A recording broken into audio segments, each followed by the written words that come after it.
Hello! Welcome to IAC. So, ఈ వీడియోలో daily current affairs discuss చేస్తున్నాం కదా!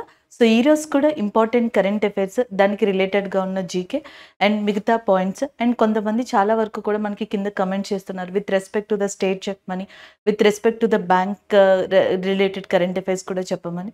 సో, దీంట్లో ఏంటంటే రోజు ఇంపార్టెంట్ ఏవైతే ఉన్నాయో ఆ కరెంట్ అఫైర్స్ మనం డిస్కస్ చేస్తున్నాం. సో, కానీ మాక్సిమం అంటే డైలీ స్టేట్, డైలీ బ్యాంక్ అంటే కొంచెం మనకి ఆ రోజు జరిగిన కరెంట్ అఫైర్‌ని బట్టి ఉంటది కాబట్టి, ఆ డేనే మనం చెప్పినప్పుడు ఆ రిలేటెడ్ టాపిక్స్ ఏదైనా వస్తే నేను ఖచ్చితంగా యాడ్ చేసి ఇక్కడ చెప్పడం జరుగుతుంది.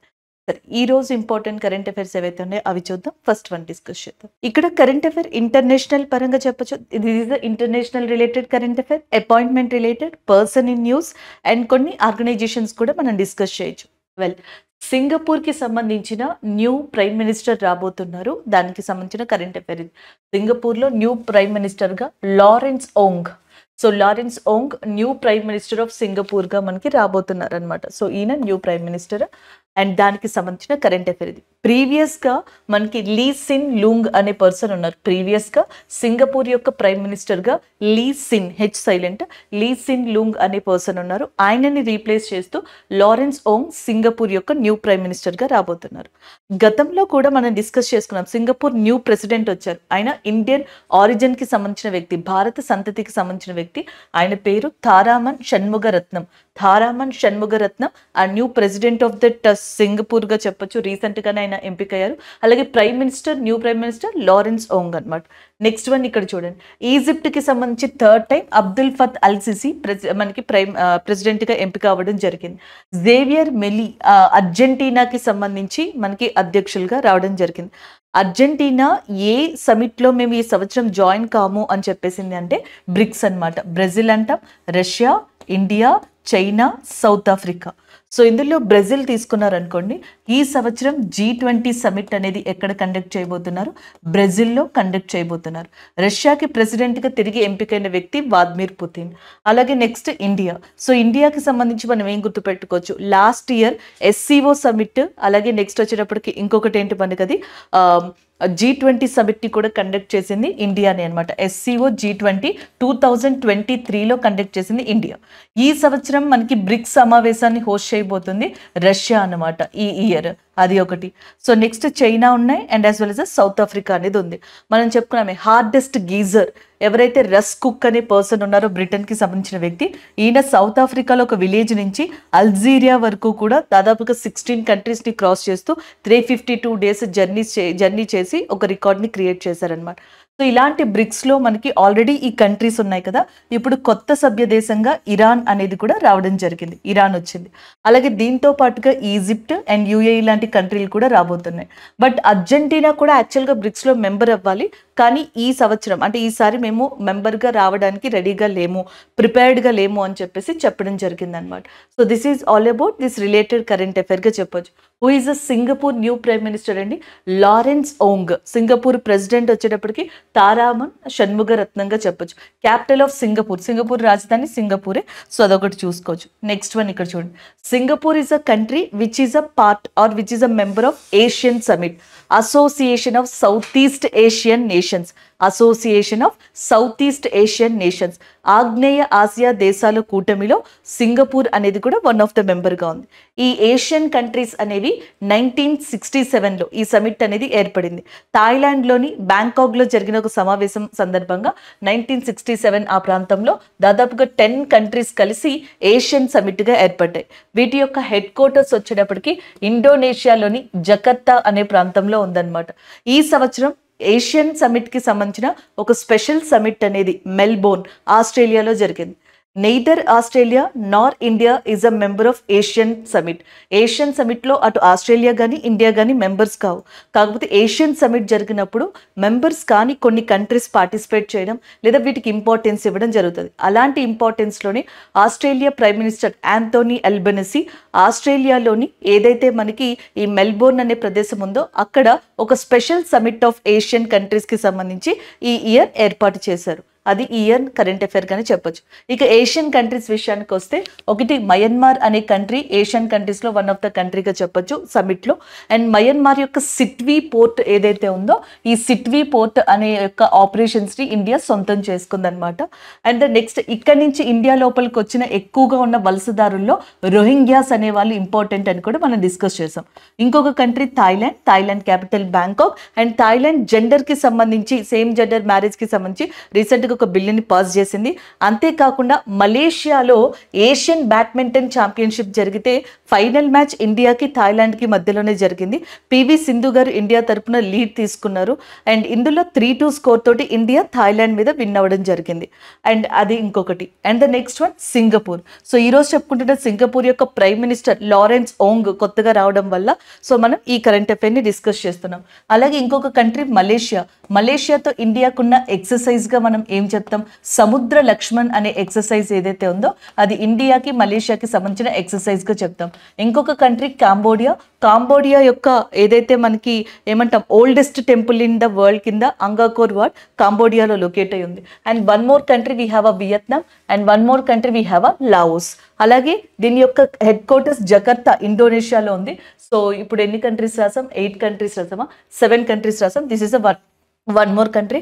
And Brunei is a one more country. Philippines is a one more country. Asian Development Bank headquarters అనేది ఫిలిప్పీన్స్ లో ఉంది. ఇక్కడ ప్రెసిడెంట్ గా మసత్సుంగా అస్కావా ఉన్నారు. So this is all about Asian summit అనమాట. సో ఈ ఏషియన్ సమిట్ లో కూడా మనకి సింగపూర్ అనేది ఉండడం వల్ల దాని గురించి డిస్కస్ చేసాం. అంతేకాకుండా ఇప్పుడున్న మనకి కరెంట్ అఫైర్ కూడా సింగపూర్ కి సంబంధించింది. అలాగే బ్రిక్స్ కి సంబంధించి ఇక్కడ ఇరాన్ అన్నాను కదా, ఇరాన్ కి సంబంధించిన చిన్న చిన్న మైన్యూట్ డీటెయిల్స్ కూడా గుర్తుపెట్టుకోండి. ఇరాన్ క్యాపిటల్ వచ్చేటప్పటికి టెహ్రాన్. ఇరాన్ యొక్క ప్రెసిడెంట్ గా ఇబ్రహీం రైజీ ఉన్నారు. ఇరాన్ రీసెంట్ గా మనకి ఆపరేషన్ ట్రస్ట్ ప్రామిస్ అనే దాన్ని లాంచ్ చేసింది. ఆపరేషన్ ట్రస్ట్ ప్రామిస్ అనే దాన్ని ఎవరు లాంచ్ చేశారు అంటే మనకి అది ఇరాన్ లాంచ్ చేసింది. ఆపరేషన్ ఐరన్ స్వాడ్ ఏమో మనకి Israel, operation Ajay India, operation trust promise Iran Israel మీద కోసం అని చెప్పేసి రీసెంట్గా లాంచ్ చేయడం జరిగింది. సో ఇది ఇంకొక ఇంటర్నేషనల్ కరెంట్ అఫైర్, ఇక్కడ మీరు రివైజ్ చేసుకోవచ్చు కూడా. This is all about this current affair అండి. సో నెక్స్ట్ వన్ కూడా ఇంటర్నేషనల్ ఓరియంటెడ్గానే వస్తుంది, కాకపోతే అపాయింట్మెంట్లో కూడా వస్తుంది. ఇక్కడ మీరు చూడండి, ఐస్లాండ్ కంట్రీకి సంబంధించి న్యూ ప్రైమ్ మినిస్టర్గా రాబోతున్నారు మనకి బజర్ని బెనిక్ డిక్స్టన్ ఎవరైతే ఉన్నారో సో ఈయన మనకి ఐస్లాండ్కి సంబంధించి న్యూ ప్రైమ్ మినిస్టర్గా రాబోతున్నారు. అంతకు ముందర మనకి జాకోబ్స్ డోట్రీర్ అనే పర్సన్ ఎవరైతే ఉన్నారో క్యాథరిన్ జాకోబ్ డోస్ట్రిన్ అనే పర్సన్ ఉన్నారు. ఈమె యొక్క ప్లేస్లో ఇప్పుడు మనకి బజర్ని అండ్ బెనిడిక్స్టన్ అనే పర్సన్ ఎవరైతే ఉన్నారో ఆయన రాబోతున్నారు. Iceland new prime minister Benediktsson, గుర్తుపెట్టుకోండి, Iceland new prime minister Benediktsson. Singapore new prime minister ఎవరు ఇంతకు ముందర స్లైడ్లో చెప్పాను కదా, సో ఆయన పేరు లారెన్స్ ఓంగ్. లేకపోతే మనకి ఫేమస్ డాన్సర్ కూడా ఉన్నారు కదా లారెన్స్, ఆయన పేరు గుర్తుపెట్టుకోండి, సింగపూర్ అది గుర్తుపెట్టుకోండి. సో సింగపూర్కి లారెన్స్, అలాగే నెక్స్ట్ మనకి ఐస్లాండ్కి వచ్చేటప్పటికి బజర్ని బెనిడిక్స్టన్ అనే పర్సన్ ఉన్నారనమాట. నెక్స్ట్ వన్ చూడండి, ఈ కంట్రీ యొక్క ప్రెసిడెంట్గా ఉన్నది ఎవరంటే జోహెన్సన్. సో జోహెన్సన్ అనే పర్సన్ మనకి ఐస్లాండ్ యొక్క ప్రెసిడెంట్గా ఉండడం జరిగింది. దీని యొక్క కరెన్సీ వచ్చేటప్పటికి ఐస్లాండిక్ క్రోనా అనేది దీని కరెన్సీ. నెక్స్ట్ రెగ్జావిక్ అనేది capital, krona currency, president జోహెన్సన్, new prime minister వచ్చేటప్పటికి బజర్ని బెనిడిక్స్టన్గా చెప్పొచ్చు అనమాట. అది ఇక్కడ మనకి ఇంపార్టెంట్గా చెప్తున్నారు. రీసెంట్గా మనకి వరల్డ్ హ్యాపీనెస్ ఇండెక్స్ అనేది రిలీజ్ అయింది, ప్రపంచ సంతోషి సూచిక అనేది రిలీజ్ అయింది అనమాట. సో దీంట్లో అలాగే వరల్డ్ గ్లోబల్ పీస్ ఇండెక్స్ ప్రపంచ శాంతి సూచిక, ఈ రెండిట్లో కూడా ఇండియా ర్యాంక్ సేమ్ అని చెప్పాను. 2023లో రిలీజ్ అయిన గ్లోబల్ పీస్ ఇండెక్స్లో కావచ్చు, 2024లో రీసెంట్గా రిలీజ్ అయిన వరల్డ్ హ్యాపీనెస్ ఇండెక్స్ కావచ్చు, ఇందులో ఇండియా యొక్క ర్యాంక్ వచ్చేటప్పటికి 126గా ఉంది, 126 అనమాట. అయితే ఇందులోనేమో టాప్గా ఫిన్లాండ్ అనే కంట్రీ ఉంది, కానీ పీస్ ఇండెక్స్లో టాప్గా ఐస్లాండ్ ఉందన్నమాట. అది ఒకటి. ఈ ఇండెక్స్ని ఎవరు రిలీజ్ చేస్తారు అంటే institute for economics and peace every year global peace index release చేస్తుంది. దాంట్లో ఐస్లాండ్ అనేది టాప్లో ఉంది, ఇండియా యొక్క ర్యాంక్ 126గా ఉంది. దాని గురించి ఇక్కడ ఇచ్చారు. Currency, capital, president and prime minister గురించి చూసాం. అలాగే నెక్స్ట్ వన్ చూడండి, ఐస్లాండ్ అనే కంట్రీ ఇక్కడ మనకి మ్యాప్లో చూస్తే ఈ విధంగా ఉంటుంది అనమాట. అయితే ఐస్లాండ్కి గ్రీన్లాండ్కి మధ్యలో ఉన్న స్ట్రైట్ జలసంధిని డెన్మార్క్ స్ట్రైట్ అని చెప్పేసి అంటారు. మీకు జీకేలో బాగా యూజ్ అవుతుంది. డిఎస్సి వాళ్ళకి కూడా మీకు సోషల్ అనే ఒక సబ్జెక్ట్ ఉంది, జీకే కరెంట్ అఫైర్స్ అనే సబ్జెక్ట్ ఉంది కదా, జీకే పాయింట్ ఆఫ్ వ్యూలో మీకు ఇది యూజ్ అవుతుంది. మిగతా గ్రూప్స్ ఎస్ఎస్సి వీళ్ళందరికీ నార్మల్గా అది మనకి గుర్తుపెట్టుకోవాలి. అలాగే గ్రీన్లాండ్ విషయానికి వస్తే largest island in the world, ప్రపంచ ద్వీపాల్లో అతిపెద్ద ద్వీపంగా గ్రీన్లాండ్ అనేది అని చెప్పొచ్చు, లార్జెస్ట్ ఐలాండ్. గ్రీన్లాండ్కి కెనడాకి మధ్యలో ఉన్నది డేవిస్ స్ట్రైట్గా చెప్తాం, that is a Davis straight. So మనకి కెనడాకి గ్రీన్లాండ్కి మధ్యలో డేవిస్, గ్రీన్లాండ్కి ఐస్లాండ్కి మధ్యలో డెన్మార్క్ స్ట్రైట్ ఉంది. ఇవి జీకే క్వశ్చన్స్లో యూజ్ అవుతాయి. నెక్స్ట్ వన్, కెనడా యొక్క ప్రైమ్ మినిస్టర్గా ఉన్నది Justin Trudeau. Justin Trudeau Canada యొక్క ప్రైమ్ మినిస్టర్గా ఉండడం జరిగింది. అలాగే నెక్స్ట్ వన్, ఇక్కడ ఐర్లాండ్కి న్యూ ప్రైమ్ మినిస్టర్ వచ్చారు, సైమన్ హ్యారిస్. సో లియో వార్డార్డ్ ప్లేస్లో సైమన్ హ్యారిస్ ఐర్లాండ్ యొక్క న్యూ ప్రైమ్ మినిస్టర్గా రావడం జరిగింది. స్కాట్లాండ్ ఆఫ్ ఇండియా అని చెప్పేసి దేన్ని పిలుస్తారు, స్కాట్లాండ్ ఆఫ్ ఇండియాని కర్ణాటకలో ఉన్న కూర్గ్ ఏరియాని పిలవడం జరుగుతుంది. స్కాట్లాండ్ ఆఫ్ ఇండియాని కూర్గ్ని పిలుస్తారు. Ireland new prime minister Simon Harris, Singapore new prime minister Lawrence ఓక్, ఐస్లాండ్ యొక్క న్యూ ప్రైమ్ మినిస్టర్గా బర్జిక్ అని ఎవరైతే ఉన్నారో మనకి బెండిక్స్టన్ ఈజీగా ఉంటుంది గుర్తుపెట్టుకోండి. అండ్ బెండిక్స్టన్ ఐస్లాండ్ యొక్క ప్రైమ్ మినిస్టర్గా రావడం జరిగింది. ఇవన్నీ న్యూ ప్రైమ్ మినిస్టర్స్కి సంబంధించిన ఇన్ఫర్మేషన్స్ అండి. అలాగే నిన్న కొంతమంది ప్రైమ్ మినిస్టర్స్ ఏషియా వైపు చూసాం. లైక్ మనకి పాకిస్తాన్కి సంబంధించి షహబాజ్ షరీఫ్ గారు ఎవరైతే ఉన్నారో ఆయన ప్రైమ్ మినిస్టర్గా ఉన్నారండి. నేపాల్కి పుష్పకమల్ దాహల్ గారు, భూటాన్కి షెరింగ్ తోగ్బే అనే పర్సన్, అండ్ బంగ్లాదేశ్కి వచ్చేటప్పటికి షేక్ హసీనా, శ్రీలంకకు వచ్చేటప్పటికి దినేష్ గుణవర్ధనే గారు. సో వీళ్ళు ప్రైమ్ మినిస్టర్స్గా ప్రజెంట్ ఉన్నారనమాట. అది నిన్న ఆల్రెడీ మనం డిస్కస్ చేసాం. So this is all about entire this current affair and appointment. So next current affair book and ఆథర్కి సంబంధించి, అండ్ వెరీ ఫేమస్ ఆథర్, ఆయన పేరు సల్మాన్ రష్దీ. సో ఈయన ఇండియన్ ఆరిజిన్, ఫారెన్లో సెటిల్ అయ్యారు. సల్మాన్ రష్దీ రీసెంట్గా ఆయన ఒక బుక్ని రాశారనమాట, నైఫ్ అనే బుక్. సో నైఫ్ అనే బుక్ని రాసి రిలీజ్ చేసింది ఎవరంటే సల్మాన్ రష్దీ గారు. గతంలో అంటే 1981లో ఈయనకి మ్యాన్ బుక్కర్ ప్రైజ్ అనేది మిడ్ నైట్స్ చిల్డ్రన్ అనే దానికి వచ్చింది. మిడ్ నైట్స్ చిల్డ్రన్ అనే దానికి సల్మాన్ రష్దీ గారికి 1981లో మ్యాన్ బుక్కర్ ప్రైజ్ అనేది కూడా రాబడింది. ఇంటర్నేషనల్ పరంగా ఈ లిటరేచర్లో ఇచ్చే వన్ ఆఫ్ ద అల్టిమేటమ్ ప్రైజ్గా మ్యాన్ బుక్కర్ ప్రైజ్ని చెప్పొచ్చు. సో ఇంగ్లీష్లో ఎవరైతే మనకి నోవెల్స్ లాంటివి రాస్తారో, బుక్స్ లాంటివి రాస్తారో అందులో బెస్ట్ ఆథర్ని తీసుకుని ఈ అవార్డు ఇవ్వడం జరుగుతుంది. అలా 1981లో సల్మాన్ రష్దీ గారికి మ్యాన్ బుక్కర్ ప్రైజ్ అవార్డు వచ్చింది. సో రీసెంట్గా అయితే ఆయన నైఫ్ అనే బుక్ని రాశారనమాట. లాస్ట్ ఇయర్ 2023లో lifetime disturbing the peace award అనేది వచ్చింది. 2023లో ఇదే సల్మాన్ రష్దీ గారికి lifetime disturbing the peace award అనేది రావడం జరిగింది. సో ఇక్కడ సల్మాన్ రష్దీ గారిని చూడండి, ఒక ఐకి మీకు డిఫరెన్స్ తెలుస్తుందా? ఆయనకు ఒక ఐకి ఇట్లా ఉంది, దీనికంటే ఒక స్టోరీ ఉందండి. జస్ట్ నేను నార్మల్గా చెప్తున్నాను, అంటే ఈయన గుర్తుంటారనే ఉద్దేశంతో. 2022లో న్యూయార్క్లో ఆయన ఒక సెమినార్ ఇస్తున్నారనమాట, ఇవ్వడానికి ప్రిపేర్ అవుతున్నారు. ఇట్లా ఒక మనకి పోడియం దగ్గర అందరూ కూర్చుని ఉండే సల్మాన్ రష్దీ గారు కూడా. సో ఈయన పిలిచినప్పుడు ఈయన ప్రిపేర్ అవుతున్నారు ఈయన ఇవ్వడానికి. సడన్గా ఈయన మీదకి కొంతమంది అటాక్ రావడం జరిగిందనమాట. ఆ అటాక్లో ఏమైందంటే ఈయన ఐ ఉంటుంది కదా, అది మొత్తం ఇట్లా బయటకు వచ్చిందంట. సో అట్లా ఆయన ఒక ఐని లాస్ అయ్యే సిచ్యువేషన్కి వెళ్ళిపోయారు. 2022లో ఆ ఇన్సిడెంట్ జరిగిన తర్వాత ఆయన అసలు బయటికి రాలేదనమాట, అంటే పబ్లిక్ మీటింగ్స్ కానీ ఇనాగ్రేషన్స్ సెమినార్స్కి రాలేదు. 2023లో లైఫ్ డిస్టర్బింగ్ అవార్డు ఇచ్చారు చూసారా, life time disturbing the peace award అనేది ఇచ్చారు. ఆ టైంలో సడన్గా వచ్చారంట. ఆయన వస్తున్నట్టు కూడా చాలా మందికి తెలియదు. ఆ అవార్డు సెరమనీలో ఈయన సడన్ అపీరియన్స్ ఇచ్చారు. అదే ఫస్ట్ టైం పబ్లిక్ రోకి రావడం ఆయన ఇన్సిడెంట్ జరిగిన తర్వాత. ఇది సల్మాన్ రష్దీ గారు. ఆయన చాలా బుక్స్కి సంబంధించి చాలా కాంట్రిబ్యూట్ చేశారు. అండ్ కొంత కాంట్రవర్షియల్ ఆథర్ అని కూడా పిలుస్తారు, దానివల్లే ఇన్సిడెంట్స్ జరిగాయని కూడా చెప్తా ఉంటారు. ఆయన నైఫ్ అనే ఒక బుక్ని రాశారు. సో దానికి సంబంధించింది అనమాట. ఇలాగే మనకి లాస్ట్ టైం ఒక 2 years బ్యాక్ అనుకుంటా గౌరీ లంకేషన్ అని చెప్పేసి ఆమె కూడా ఒక బుక్ రాశారు. ఆమె కూడా చనిపోవడం జరిగిందనమాట. సో ఇట్లాంటివి జనరల్గా ఆథర్స్లో కొంతమందిని మనం చూడొచ్చు. ఇవి జనరల్గా ఎగ్జామ్స్లో అడగరండి, ఆయనకి ఏమైందని అడగరు. బట్ ఈ ఇన్సిడెంట్ తెలుసుకోవడం వల్ల సల్మాన్ రష్దీ గారు అంటే నైఫ్ అని చెప్పేసి గుర్తుంటుంది కదా, అందుకని చెప్పేసి ఇది చెప్పాను. అలాగే 58th జ్ఞానపీఠ అవార్డు ఎవరికి ఇచ్చారు? గుల్జార్ గారికి ఏమో మనకు ఉర్దూలో, రామభద్రాచార్య గారికి సంస్కృత్లో ఇచ్చారు. 57th జ్ఞానపీఠ అవార్డు దామోదర్ మొయిజు గారికి కోంకణ్ రచయితకి గాను ఇవ్వడం జరిగింది. అలాగే మనకి 33rd సరస్వతి సమ్మాన్ అవార్డు ప్రభావర్మ గారు మలయాళం రచయితకి ఇచ్చారనమాట. సో ఇలాంటివి ఒకసారి రిపీట్ చేసుకోండి. అలాగే మార్చ్లో రీసెంట్గా ఉన్న బుక్స్లో ఒకటి కెనరా బ్యాంక్కి సంబంధించి ఎండీగా చేసిన ఎవరైతే మనకి ఏమంటారు రమణ గారు ఉన్నారు, ఎస్ రమణ్ గారు, ఈయన from a car shed to the corner room and beyond అనే బుక్ రాశారు. ఆథర్ ఈయన రమణ గారు. అండ్ నెక్స్ట్ బుక్ వచ్చేటప్పటికి ఇక్కడ ఉంది చూడండి, అది బుక్ అనమాట. అండ్ దెన్ నెక్స్ట్ వచ్చేటప్పటికి ఇంకోటి శామ్ పిట్రోడా అని చెప్పేసి కనిపిస్తుందా, ఆథర్ పేరు ఇక్కడ ఉంది చూడండి, శామ్ పిట్రోడా. సో ఈయనని father of yellow revolution in India అంటాం. Father of yellow revolution in India అని చెప్పేసి ఎవరిని పిలవచ్చు అంటే శామ్ పిట్రోడా గారు. ఆయన ఒక బుక్ రాశారు, ద ఐడియా ఆఫ్ డెమోక్రసీ అనే బుక్ని రాసింది ఆయనే అనమాట. సో అది ఒకటి న్యూస్లో ఉంది. అలాగే ఇంకొకటి చూడండి, the book and video Sagar Parikrama and recently released in Rajkot, Gujarat.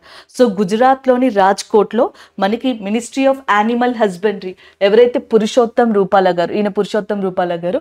So Purushottam రూపాల గారి చేతుల మీదుగా రీసెంట్గా మనకి గుజరాత్లోని రాజ్కోట్ అనే ప్రదేశంలో సాగర్ పరిక్రమ అనే ఒక బుక్ని రిలీజ్ చేశారనమాట, కోస్టల్ ఏరియాస్కి సంబంధించి. చాలా మంది ఈ రాజ్కోట్ విషయంలో కన్ఫ్యూజ్ అవుతూ ఉంటారండి. రాజ్కోట్ పేరు మనకి ఏదైనా ఒక ప్లేస్ నేమ్గా వినిపించింది అనుకోండి, అది గుజరాత్ అనమాట. Rajkot city, Rajkot area, town, అది మనకి గుజరాత్లో ఉంది. ఇదే రాజ్కోట్ మీద ఒక కోట ఉందన్నమాట, రాజ్కోట్ ఫోర్ట్ అంటాం. ఈ ఫోర్ట్ వచ్చేటప్పటికేమో మహారాష్ట్రలో ఉంది. చాలా మంది కన్ఫ్యూజ్ అవ్వడానికి రీజన్ నేను చెప్తాను. మహారాష్ట్రలో ఈ రాజ్కోట్ ఫోర్ట్ దగ్గర ప్రైమ్ మినిస్టర్ నరేంద్ర మోదీ గారు లాస్ట్ ఇయర్ ఛత్రపతి శివాజీ గారి యొక్క విగ్రహాన్ని ఆవిష్కరించారు. Chhatrapati Shivaji statue unveiled by that prime minister of India Narendra Modi at Rajkot fort in Maharashtra area. అయితే అప్పుడు అలా చెప్పినప్పుడు చాలా మంది స్టూడెంట్స్ ఏమన్నారంటే, రాజ్కోట్ అనేది గుజరాత్లో ఉంది కదా, మీరు మహారాష్ట్ర చెప్తారేంటి? రాజ్కోట్ ఫోర్ట్ వచ్చేటప్పటికి మహారాష్ట్ర కోట పేరు అది. అలాగే రాజ్కోట్ ఏరియా అనేది గుజరాత్లో ఉంది. ఆ రెండింటికి ఆ డిఫరెన్స్ కనిపిస్తుందని. అండ్ ద నెక్స్ట్ వన్, శ్రీలంకలో అండ్ ఫార్మర్ ప్రెసిడెంట్గా ఉన్న గోటాబ్య రాజపక్స ద కాన్స్పిరసీ అనే బుక్ని రాసి రీసెంట్గా రిలీజ్ చేశారు. ఇవి మార్చ్ మంత్లో రిలీజ్ అయిన బుక్స్లో చాలా ఇంపార్టెంట్ బుక్స్ అనమాట.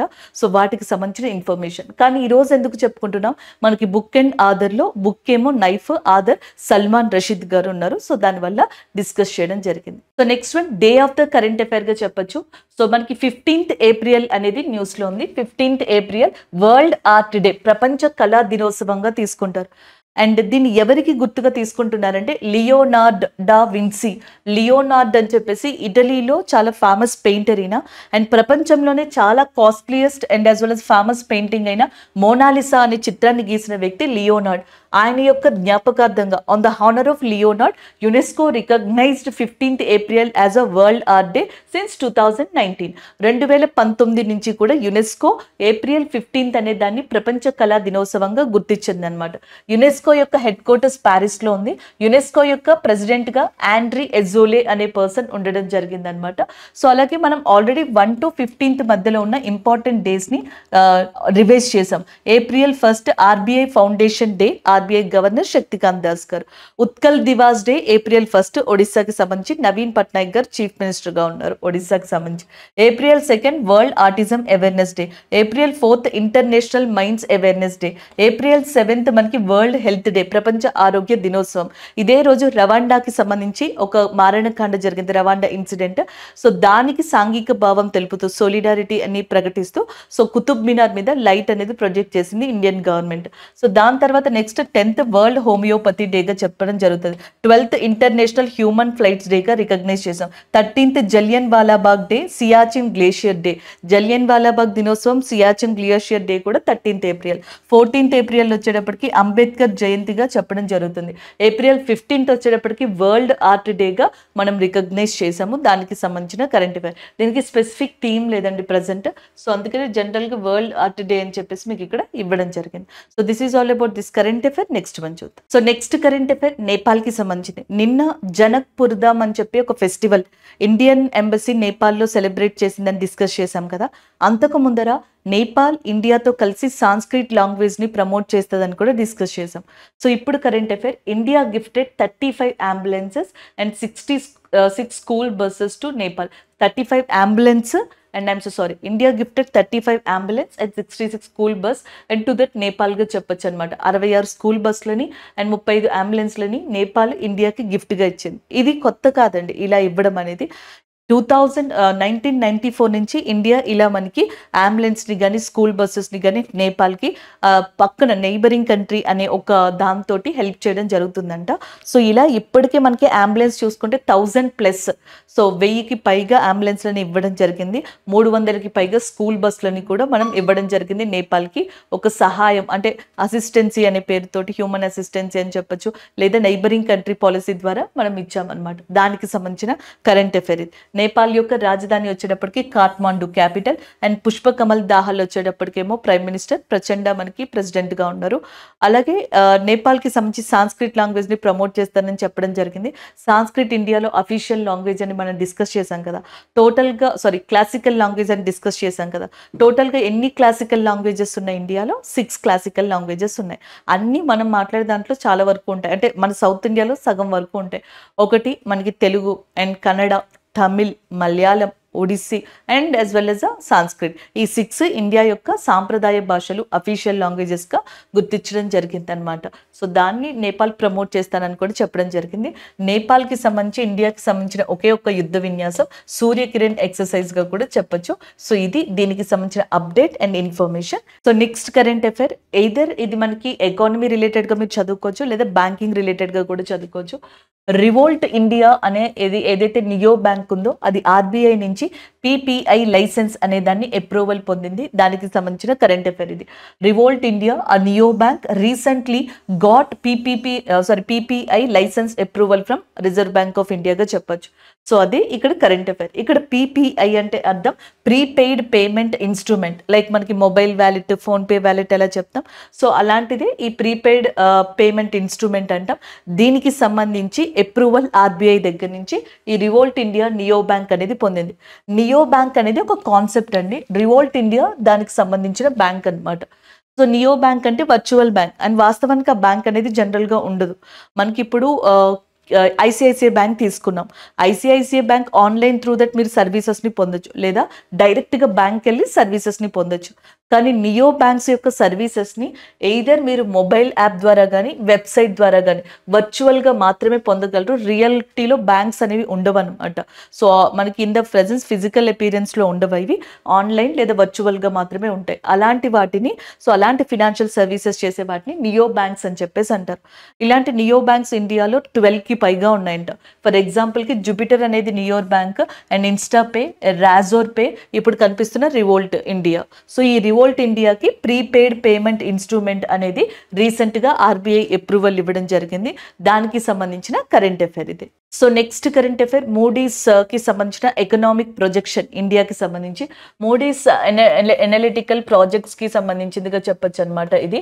సో ఇందులో ఎకనామిక్ గ్రోత్ ఫర్ 2024 ఇండియా 6.1%. ప్రీవియస్గా అయితే మనకి 6% అని చెప్పింది, ఇప్పుడు 6.1%గా చెప్పడం జరిగింది. సో దానికి సంబంధించిన కరెంట్ డైరెక్ట్గా గుర్తుపెట్టుకోవాలి. నేను ఆల్రెడీ నిన్న కూడా చెప్పినట్టున్నాను, World Bank, Asian Development Bank, IMF ఇవన్నీ కూడా ఎకనామిక్ గ్రోత్, జీడిపి లాంటి వాటికి సంబంధించి మనకి ప్రొజెక్షన్ రేట్స్ ఇస్తూ ఉంటాయి. అవి మనం గుర్తుపెట్టుకుంటూ ఉండాలి.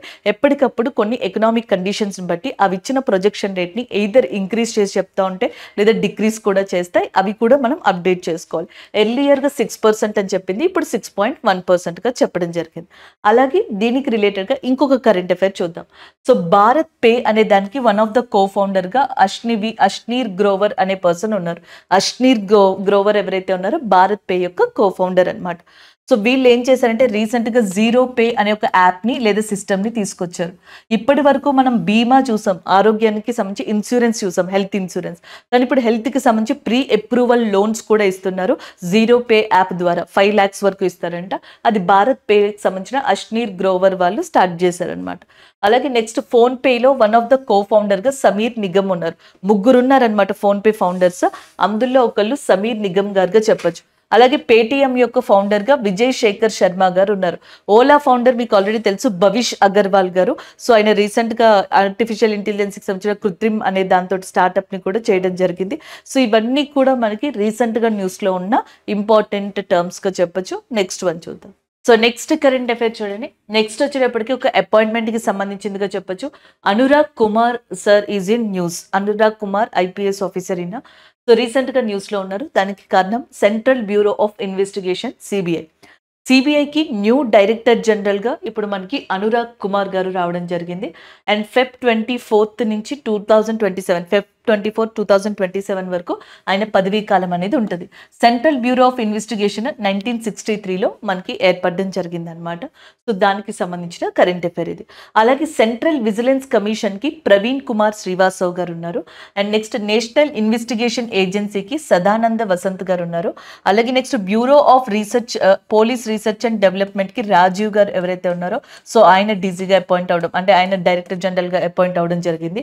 సిఐఎస్ఎఫ్కి నీనా సింగ్ గారు అపాయింట్ అయ్యారు. సో ఇవన్నీ కూడా రీసెంట్ అపాయింట్మెంట్స్ అండి అఫీషియల్స్కి సంబంధించి.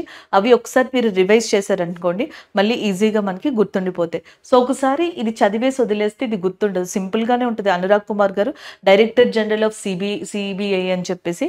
కాకపోతే ఒక్కసారిగా కొన్ని రోజుల తర్వాత మళ్ళీ అది చదవకుండా ఉంటే ఎగ్జామ్లో చూసినప్పుడు మనం కన్ఫ్యూజ్ అవుతాం. కాబట్టి ఒకటికి 2 సార్లు రివైజ్ చేస్తూ ఉండండి. అండ్ ఈ పేర్లని ఎప్పటికప్పుడు వీక్లీ ఒకసారి మనకి రివైజ్ చేసుకుంటే అవి అలా గుర్తుంటాయి అన్నమాట. సిబిఐ యొక్క డైరెక్టర్ జనరల్గా సో ఇప్పుడు మనకు వచ్చింది అనురాగ్ కుమార్ గారుగా చెప్పొచ్చు. So next current affair science and టెక్నాలజీకి సంబంధించింది. మీరు ఇక్కడ చూడొచ్చు MPAG man portable anti tank guided missile, man portable anti tank guided missile అనే వెపన్ సిస్టమ్ని రాజస్థాన్లోని పోఖ్రాన్ అనే ప్రదేశం దగ్గర DRDO ఇండియన్ ఆర్మీ కలిసి మనకి టెస్ట్ చేయడం జరిగింది.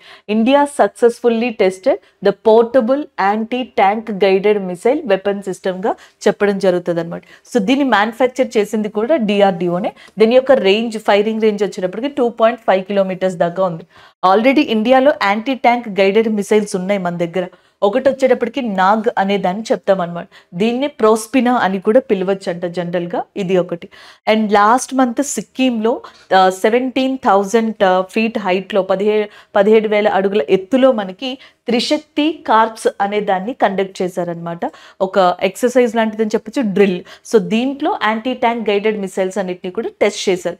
అంటే ఇండియా నార్మల్ గ్రౌండ్ లెవెల్లోనే కాదు, హై ఆల్టిట్యూడ్లో కూడా ఇలాంటి వెపన్స్ని యూజ్ చేయగల క్యాపబిలిటీ ఉన్న కంట్రీగా అక్కడ మనకి ఎగ్జిబిట్ చేయడం జరిగింది, ప్రొజెక్ట్ చేయడం జరిగింది. అది అక్కడ. నెక్స్ట్ వన్ 1958లో DRDO అనేది ఎస్టాబ్లిష్ అయింది. హెడ్ క్వార్టర్స్ ఢిల్లీలో ఉంది. అండ్ దీని యొక్క హెడ్గా సమీర్ వి కామత్ ఉన్నారు. దీనికన్నా ముందర ఏప్రిల్ ఆర్ మార్చ్ మంత్లో ఈ సంవత్సరం ఒడిస్సా దగ్గర నుంచి DRDO మనకి very short range air defence system అనే దాన్ని ప్రయోగించడం జరిగింది. Very short range and air defence సిస్టమ్ని ప్రయోగించింది. దాని తర్వాత ఇప్పుడు మనకి ఈ man portable anti tank guided missile weapon సిస్టమ్ని సక్సెస్ఫుల్గా టెస్ట్ చేసింది అనమాట. అలాగే ఇక్కడ చూడండి, మనకి రీసెంట్గా సీడోమ్ అనేది కూడా న్యూస్లో ఉంది. సీడోమ్ మనం ఐరన్ డోమ్ అని వినుంటాం కదా. ఐరన్ డోమ్ అనేది ఇజ్రాయెల్కి సంబంధించింది. ఐరన్ డోమ్ వల్ల యూజ్ ఏంటి? వేరే కంట్రీ ఏదైనా మనకు ఒక కంట్రీ మీద అటాక్ చేసినప్పుడు మిసైల్స్తో ఈ ఐరన్ డోమ్ వాటిని కంట్రీ లోపలికి రాకుండా ఉండేలాగా ప్రొటెక్ట్ చేస్తుంది. కానీ గాజా నుంచి హమాస్ అటాక్ చేసినప్పుడు ఈ ఐరన్ డోమ్ కూడా ఫెయిల్ అయిందని చెప్తా ఉంటారు. ఈ ఐరన్ డోమ్ వర్షన్తోనే నావీకి సంబంధించి సీ డోమ్ అనే దాన్ని తీసుకొచ్చారు. ఇది నావీ వర్షన్ అనమాట. ఇది కూడా ఇజ్రాయెల్దే, రీసెంట్గా న్యూస్లో ఉంది. అలాగే నెక్స్ట్ వన్ చూడండి, అండర్ వాటర్ ఏరియల్ వెహికల్ గా చెప్పొచ్చు అనమాట. అన్మాన్డ్ వెహికల్ లేదా ఏరియల్ వెహికల్ అండర్ వాటర్ గా దీన్ని తీసుకొచ్చింది USA. సో యూఎస్ఏకి సంబంధించిన నార్త్ ట్రూప్ ఏదైతే ఉందో గ్రూమ్యాన్ అనే సంస్థ, సో దీన్ని మ్యానుఫ్యాక్చర్ చేసింది. ఇది రీసెంట్గా లాంచ్ చేయడం కూడా జరిగింది. దీన్ని ఈ రెండు కూడా సైన్స్ అండ్ టెక్నాలజీకి సంబంధించినవే, డిఫెన్స్కి సంబంధించినవే కాబట్టి సో నేను దీంతో కలిపి చెప్పడం జరిగింది. Man portable anti tank guided missile weapon system రాజస్థాన్లోని పోఖ్రాన్ నుంచి టెస్ట్ చేశారు DRDO and as well as the Indian ఆర్మీగా చెప్పొచ్చు. సో నెక్స్ట్ స్పోర్ట్స్కి సంబంధించి Indian cricketer and as well as the captain, మనకి క్రికెట్ టీమ్కి కెప్టెన్గా ఉన్న రోహిత్ శర్మ గారు ఒక రికార్డ్ని క్రియేట్ చేశారు. Rohit Sharma, the first batsman of India, so who created that 500 sixes in T20 match. T20 మ్యాచ్లో 500 సిక్స్లు ఏవైతే ఉంటాయో ఆ రికార్డ్ని క్రియేట్ చేసిన వ్యక్తిగా మొట్టమొదటి బ్యాట్స్మెన్గా ఇండియా తరపున రోహిత్ శర్మ గారు ఒక రికార్డ్ని క్రియేట్ చేశారు. సో ఆయన IPLలో ముంబై ఇండియన్స్ తరపున ఆడుతున్నారు. అండ్ రీసెంట్గా ముంబై ఇండియన్స్కి చెన్నై సూపర్ కింగ్స్కి మధ్యలో జరిగిన ఏదైతే మనకి మ్యాచ్ ఉందో సో అక్కడ ఆయన ఈ రికార్డ్ని కూడా క్రియేట్ చేయడం జరిగింది. ఇంకొక పాయింట్ ఏంటి అంటే ప్రపంచంలో T20లో అత్యధికమైన సిక్స్కి సంబంధించి హిట్ చేసిన పర్సన్గా క్రిస్ గిల్ ఉన్నారు. 1056తో ఆయన రికార్డు ఉందన్నమాట. ఇండియా తరపునైతే ఇప్పుడు ఫస్ట్ రోహిత్ శర్మ గారి 500 క్రియేట్ చేసిన వ్యక్తిగా చెప్పొచ్చు అనమాట. అది ఇప్పుడు మనకి న్యూస్. అలాగే స్పోర్ట్స్ రిలేటెడ్ ఒకసారి రివైజ్ చేసుకోండి. మ్యాక్స్ వెర్స్టెప్పన్ రీసెంట్గా జపాన్ ఫార్ములా 1 రేస్ని గెలుచుకున్నారు. అంతకు ముందరేమో మనకి సౌదీ అరేబియాది, బెహ్రెయిన్ది కూడా గెలుచుకున్నారు. కేవలం ఈ సంవత్సరం ఆస్ట్రేలియన్ గ్రాండ్ ప్రిక్స్ ఆయన గెలుచుకోలేకపోయారు. అండ్ అది అయిపోయిన తర్వాత ఫార్ములా 1 రేస్ ఆస్ట్రేలియన్ గ్రాండ్ ప్రిక్స్కి రిటైర్మెంట్ ప్రకటించారు. శరత్ కమల్ అచంట టేబుల్ టెన్నిస్కి సంబంధించిన వ్యక్తి. రీసెంట్గా ఆయన టెన్నిస్కి సంబంధించిన వ్యక్తి. ఇండియా ఫ్లాగ్ని ఆయనే రిప్రజెంట్ చేయబోతున్నారు ప్యారిస్ ఒలింపిక్స్లో. అలాగే మీరాబాయి చాన్హు గారు న్యూస్లో ఉన్నారు. మీరాబాయి చాన్హు గారు మనకి ఇండియన్ కాంటిజెంట్గా ఒలింపిక్స్ అసోసియేషన్లో ఉన్నారు.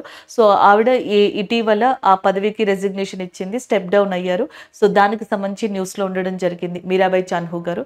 అండ్ ద నెక్స్ట్ వచ్చేటప్పటికి మనకి ఇంకొక పర్సన్ ఏమంటారు, అజయ్, ఎవరైతే అర్జున్ గారు ఉన్నారో ఆయన. అర్జున్ గారు ఇండియన్ గ్రాండ్ మాస్టర్ కదా. సో మనకి ఫస్ట్ ఇండియన్ గ్రాండ్ మాస్టర్ వచ్చేటప్పటికి ఎవరైతే ఉన్నారో ఆయన యొక్క ప్లేస్ని ఇప్పుడు మనకి విశ్వనాథ్ ఆనంద్ గారి ప్లేస్ని ఈయన రీప్లేస్ చేశారు. ఇండియాలో ఇప్పటి వరకు టాప్ నెంబర్ 1 విశ్వనాథ్ ఆనంద్ గారు, కానీ 5 ఇచ్చిన ర్యాంకింగ్స్లోనేమో ప్రపంచంలో టాప్ 9లో అర్జున్ గారు ఉన్నారు. టాప్ 11కి వచ్చేటప్పటికి మనకి విశ్వనాథ్ ఆనంద్ గారు ఉన్నారు. చేంజ్ అయిందనమాట. అది ఒకటి చెప్పొచ్చు. ఇవన్నీ రీసెంట్గా జరిగినవి. 1-2 సార్లు ఒకసారి రివైజ్ చేయండి. సో ఇక్కడ కొంతమంది స్టూడెంట్స్ డౌట్స్ అడిగారు.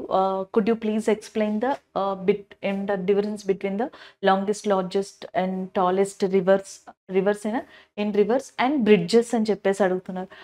క్వశ్చన్ ఒకసారి ఇక్కడ చూడండి. జనరల్గా మీరు రివర్స్ గురించి అడిగితే మాత్రం లాంగెస్ట్ అంటే డిస్టెన్స్ని బట్టి చూస్తారండి.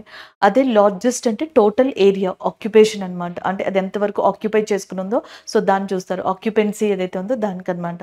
సో సాధారణంగా ఏంటి, మనకి ఒక ప్లేస్లో ఆరిజినేట్ అయ్యి సో చాలా ప్లేసెస్ని దాటుకుంటూ వెళ్తుంది కదా, ఆ లెంత్ని చూసేదేమో మనకి లాంగెస్ట్లోకి కన్సిడర్ చేస్తారు.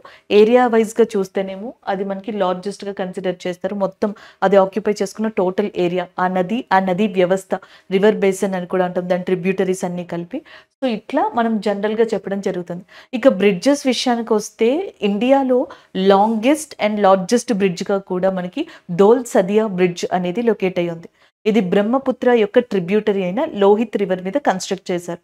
అస్సాంలో లొకేట్ అయి ఉంది. దీన్ని భూపెన్ హజారికా సేతు అని కూడా పిలుస్తారు అనమాట. ఈవెన్ లార్జెస్ట్గా కూడా దాన్ని కన్సిడర్ చేస్తున్నారు. టాలెస్ట్ బ్రిడ్జెస్ అంటూ ఇండియాలో స్పెసిఫిక్గా ఏం లేవండి. బట్ రైల్వే బ్రిడ్జ్ అయితే ఉందన్నమాట. చాలా హైయెస్ట్ హైట్లో దాన్ని కన్స్ట్రక్ట్ చేస్తున్నారు. అండ్ చీనాబ్ రివర్ మీద జమ్మూ అండ్ కాశ్మీర్లో దాన్ని గోల్డెన్ ఆర్క్ బ్రిడ్జ్ అని కూడా పిలుస్తారు. గోల్డెన్ జాయింట్ బ్రిడ్జ్ అని కూడా పిలుస్తారు. ఇంకా రివర్స్ విషయానికి వస్తే లాంగెస్ట్ డ్యామ్ అంటాం. రివర్ మీద లాంగెస్ట్ డ్యామ్ అనేది కన్స్ట్రక్ట్ చేశారు మహానది దగ్గర, హిరాకుడ్ డ్యామ్. అండ్ నెక్స్ట్ వచ్చేటప్పటికి టాలెస్ట్ డ్యామ్ కూడా ఉంది ఇండియాలో. అత్యంత ఎత్తులో కట్టారనమాట దాని డ్యామ్ని. అండ్ గంగా రివర్ మీద తెహ్రీ డ్యామ్ అంటాం. సో అది ఒకటి చెప్పచ్చు, ఉత్తరాఖండ్లో ఉంది. అలా ఇలా రివర్స్ని బ్రిడ్జెస్ని కలిపలేం. కానీ మీరు అడిగినట్టుగా రివర్స్లో అయితే లాంగెస్ట్, లార్జెస్ట్, స్మాలెస్ట్ చెప్తామండి. టాలెస్ట్ చెప్పాం, స్మాలెస్ట్ చెప్తాము. బ్రిడ్జెస్లో అయితే లాంగెస్ట్ అండ్ లార్జెస్ట్ చెప్తాము. రైల్వే బ్రిడ్జెస్లో టాలెస్ట్ రికార్డ్ అయితే ఇప్పుడు ఉందన్నమాట. అలా ఉన్నాయి కానీ. అండ్ రివర్ బ్రిడ్జెస్లో టాలెస్ట్ అట్లాంటివి ప్రజెంట్ ఏమి లేవండి. And the next one, BR Ambedkar Jayanthi 133rd కాదు కిరణ్ గారు. సో ఇది 134th జయంతిగా చెప్పొచ్చు. అండ్ అది మనం మళ్ళీ క్రాస్ చెక్ చేసే మీకు చెప్తున్నాం, అది 134. సో ఈరోజు ఏవైతే కరెంట్ అఫైర్స్ డిస్కస్ చేసామో వాటి రివ్యూ చూద్దాం. ఒకటి, లారెన్స్ ఓమ్స్ సింగపూర్కి సంబంధించి న్యూ ప్రైమ్ మినిస్టర్గా రావడం జరిగింది. బెండిక్ట్సన్ అండి, ఇక్కడ డబల్ సి పడింది, బెండిక్ట్సన్. సో ఆయన మనకి ఐస్లాండ్కి సంబంధించి న్యూ ప్రైమ్ మినిస్టర్గా వచ్చారు. నైఫ్ అనే బుక్ వచ్చేటప్పటికి మనకి ఎవరైతే రీసెంట్గా మనకి సల్మాన్ రష్దీ గారు ఉన్నారో ఆయన రిలీజ్ చేసింది. నెక్స్ట్ వచ్చేటప్పటికి వరల్డ్ ఆర్ట్ డే అనేది April 15th సెలబ్రేట్ చేసుకునేది. నేపాల్కి ఇండియా మనకి అంబులెన్స్ అండ్ బస్ అనే వాటిని ఇవ్వడం జరిగింది రీసెంట్గా.